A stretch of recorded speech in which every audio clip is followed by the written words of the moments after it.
Students class 12th political science की first book contemporary politics world politics में added topics जो हैं उन पर मैं कुछ पॉइंट्स क्लियर कर रहा हूं और वो आपके लिए काफ़ी उपयोगी होंगे। एक ऑर्गेनाइजेशन है ब्रिक्स एडेड टॉपिक के रूप में आपके सिलेबस में है। The term BRICS refers to, इसके अंतर्गत जो देश हैं Brazil, Russia, India, China and South Africa है। और दरअसल ये जब इसका फाउंडेशन हुआ था, जब ये बना था 2006 में, तो उस समय ये ब्रिक था। उस समय साउथ अफ्रीका इसमें नहीं था, ब्राज़ील था, रशिया था और इंडिया था, चाइना था, ये देश थे। ब्रिक था ये 2006 में, और ये रशिया में इसका इस्टेब्लिशमेंट हुआ था, स्थापना हुआ था, बना था ये।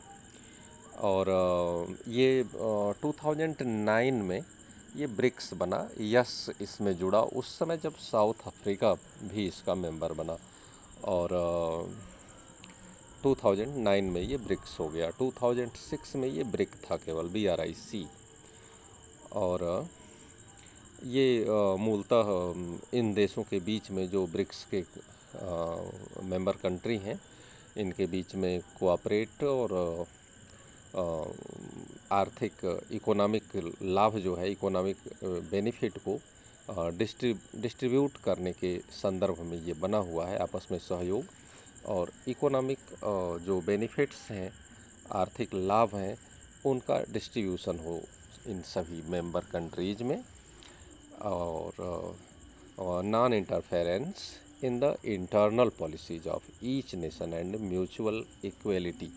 और दो चीज़ें और भी हैं कि एक दूसरे के आंतरिक मामलों में हस्तक्षेप नहीं किया जाएगा और आपस में समानता के साथ पारस्परिक समानता का संबंध स्थापित रखा जाएगा, हस्तक्षेप नहीं किया जाएगा एंड इकोनॉमिक बेनिफिट्स का डिस्ट्रीब्यूशन किया जाएगा एंड कोऑपरेट किया जाएगा। ये ऑब्जेक्टिव हैं ब्रिक्स के।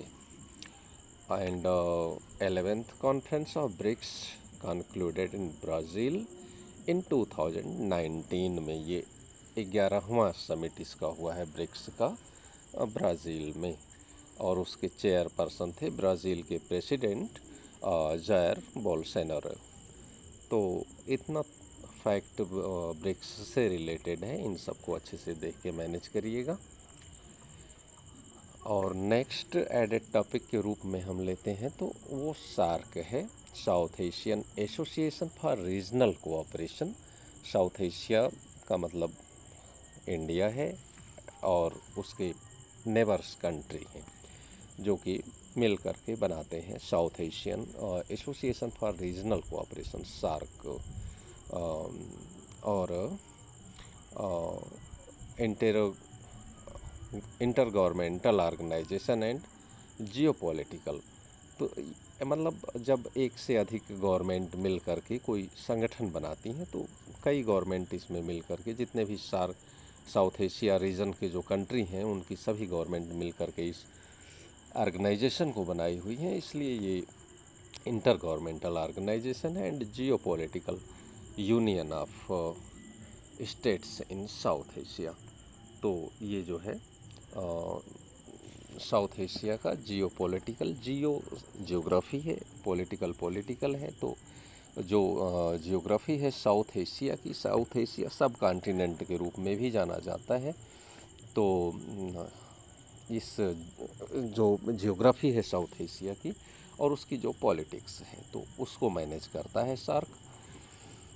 एंड इसके मेंबर कंट्री हैं अफ़गानिस्तान है, बांग्लादेश, भूटान, इंडिया, मालदीव, नेपाल, पाकिस्तान एंड श्रीलंका। ये इसके मेंबर कंट्री हैं। मेंबर कंट्रीज़ का नाम अच्छे से लर्न रखिएगा। And SAARC was founded in Dhaka, 85 में इसका फाउंडेशन हुआ है, बांग्लादेश का कैपिटल ढाका में। और इसका जो सचिवालय है, यानी जो हेड क्वार्टर है, वो काठमांडू नेपाल में है। और ये रीजनल कोऑपरेशन आपस में करता है, क्षेत्रीय सहयोग, South Asian states to evolve cooperation through multilateral means. बहुपक्षीय उद्देश्यों को लेकर के ये संगठन बनाया गया है सार्क। और उम्मीद की जाती है कि साउथ एशिया रीजन के जितने भी कंट्री हैं आपस में सांस्कृतिक, आर्थिक, राजनैतिक, इन सभी मुद्दों को बात करते हुए आपस में सहयोग को बढ़ावा देंगे। सार्क की ही बात को हम आगे बढ़ाते हैं तो एक और चीज़ दिखाई देता है, SAFTA, south Asian free trade agreement करने का प्रयास सार्क के मेंबर कंट्रीज़ ने किया और साइन किया कि साउथ एशिया को मुक्त व्यापार क्षेत्र बनाया जाएगा। फ्री ट्रेड एग्रीमेंट से तात्पर्य ये है कि आपस में एक्सपोर्ट इंपोर्ट ड्यूटी को रिड्यूस किया जाएगा, कम किया जाएगा और एक दूसरे का मार्केट खुला होगा सभी देशों के लिए, सार्क क्षेत्र के जो देश हैं उनके लिए। Promised the formation of free trade zone for the whole of South Asia, South Asia के लिए फ्री ट्रेड जोन बना दिया जाएगा और सभी लोग व्यापार से लाभ कमाएंगे। और एक नया अध्याय शुरू होगा, पीस एंड कोऑपरेशन का, शांति और सहयोग का। Might evolve the south Asia if all the countries in the region allow free trade across the border. This is the spirit behind the idea of SAFTA। और ये भावना साफ्टा का जो idea है, जो विचार है, उसके पीछे है कि शांति और सहयोग के साथ जो साउथ एशिया के कंट्री हैं, सभी कंट्री हैं, वो फ्री ट्रेड करेंगे, बॉर्डर के आर पार सभी लोगों में शांति होगा, सहयोग होगा, व्यापार होगा। इस आइडिया के साथ साफ्टा को साइन किया गया। Agreement was signed in 2004 and came into effect 2006 से ये मतलब आ गया है कार्य में और 4 में साइन हुआ था इस पर। SAFTA aims at lowering trade tariffs, जो व्यापार के टैरिफ्स हैं, जो एक्सपोर्ट इंपोर्ट ड्यूटीज़ हैं, उनको रिड्यूस किया जाएगा, कम कर दिया जाएगा और शांति होगा, सहयोग होगा, सभी का आपस में व्यापार होगा। तो साफ्टा का उद्देश्य तो यही रहा है। और भी बात करते हैं सार्क के बारे में। साफ्टा को लेकर के तमाम प्रकार की परेशानियां भी हैं, कुछ लोग कंडेम भी करते हैं इसको लेकर। इस बात पर लोग चिंता जाहिर करते हैं, ख़ासतौर से इंडिया के पड़ोसी देश, कि इंडिया जो है बड़ा देश है और हम सभी के मार्केट में इंडिया का वर्चस्व हो जाएगा। But some of our neighbors fear that SAFTA is a way of India to invade their markets। India के जो पड़ोसी देश हैं वो डर रहे हैं कि इंडिया बड़ा देश है और शक्तिशाली देश है, उसके पास टेक्नोलॉजी भी है, तो वो हमारे मार्केट में उसका सामान आ जाएगा तो हमारा जो अपना सामान है वो नहीं बिक पाएगा। देयर सोसाइटीज़ एंड पॉलिटिक्स, उनका सोचना है हमारी सोसाइटी पर, हमारे समाज पर, हमारे कल्चर पर, हमारी राजनीति पर इंडिया का प्रभाव हो जाएगा। Commercial venture and commercial presence in their countries, India का हमारे देश में मार्केट में सामान बहुत ज़्यादा आ जाएगा, इंडिया का प्रभाव बढ़ जाएगा, ऐसा उनका सोचना है। हमारी सोसाइटी पर, हमारी राजनीति पर इंडिया का प्रभाव बढ़ जाएगा। इंडिया क्या सोचता है? इंडिया का कहना है कि there are real economic benefit for all. India का कहना है भाई इससे सभी को लाभ मिलेगा, साउथ एशियन रीजन के सभी कंट्री को साफ्टा से लाभ मिलने वाला है। Trade more freely, will be able to cooperate better on political issues, आपस में सहयोग हो सकता है, ट्रेड मुक्त व्यापार हो सकता है, और जब सहयोग होगा और मुक्त व्यापार होगा तो पॉलिटिकल इश्यूज को भी सॉल्व करने का मौका मिल सकता है हमें मिल बैठ करके। और फिर कुछ एक्सपर्ट ये भी कहते हैं कि इंडिया क्यों सभी को समझाने के पीछे पड़ा हुआ है कि साफ्टा बना लो, साफ्टा बना लो।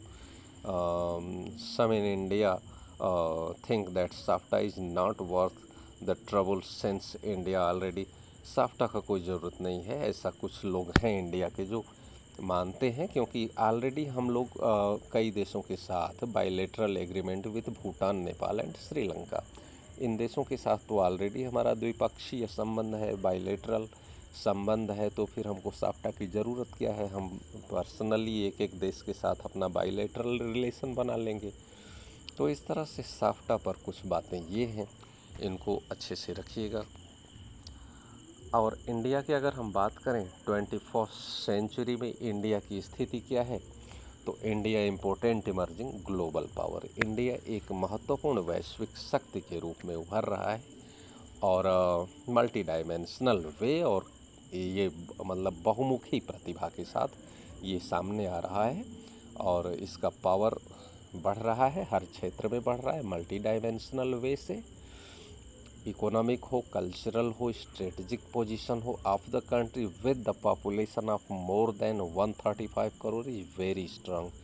इकोनॉमी हो, कल्चर हो, चाहे स्ट्रेटजिक पोजीशन हो, तो हर जगह स्ट्रेटजिक पोजीशन मतलब आर्मी का पोजीशन, तो हर जगह हम काफ़ी मजबूत स्थिति में है। हमारा पॉपुलेशन भी 135 करोड़ अबाउट है एंड चाहे इकोनॉमिक पर्सपेक्टिव हो, targeting the goal of 5 trillion economy, 5 trillion dollar की इकोनॉमी को टारगेट करके हम चल रहे हैं। एक कॉम्पिटिटिव ह्यूज मार्केट, हमारे पास एक बहुत बड़ा कॉम्पिटिटिव ह्यूज मार्केट जिसमें कि दुनिया के सभी देशों को आकर्षित करता है इंडिया का market. N ancient inclusive culture, हमारे पास प्राचीन विरासत है, महत्वपूर्ण संस्कृति है, हम विश्व गुरु रहे हैं।